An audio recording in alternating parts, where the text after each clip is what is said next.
What's up, y'all? Magandang umaga. So, one thing that I really appreciate in both Appalachian witchcraft as well as Filipino folk magic is that they both seem to create magic that is budget-friendly for Pole people. So, with that being said, let's talk about divination. Now, what's really common in Filipino folk magic, one method is called pagtatawas.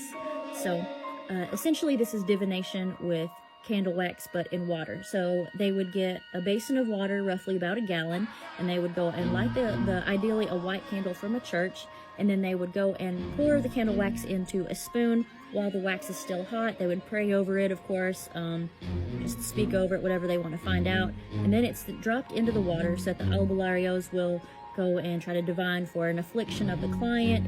They would then be trying to divine for a name, similar to that in Appalachia. So here in this area, people will get like a basin of water, and then they would go and get 21 toothpicks. Most people do 21. Some people do 13. Some people do 7. Personally, I've done 21 toothpicks. I think the more the better. You want to keep it an odd number though. But in your right hand, go and individually place the toothpicks into the water. Now, one oracion that this real sweet Appalachian witchy lady gave me, let me read it to you, I wrote it down. Speak over it. Cover this up with like a rag, like a white rag, ideally. Speak over it. In the name of the Father, Son, and Holy Ghost, tell me what I wish to see.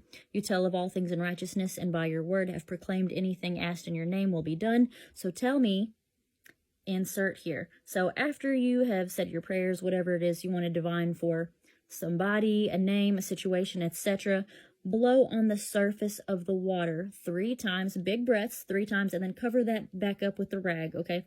So leave that. Some people put it just beside their bed, underneath your bed, wherever you can, and then in the morning, the toothpick should have formed somebody's name or a picture, etc. So, of course, if Bible conjure is just not your cup of tea, of course, pray to whoever it is that you want to. I'm just telling you what's really common for this area. So y'all try it out. Tell me how it works for you in the comments.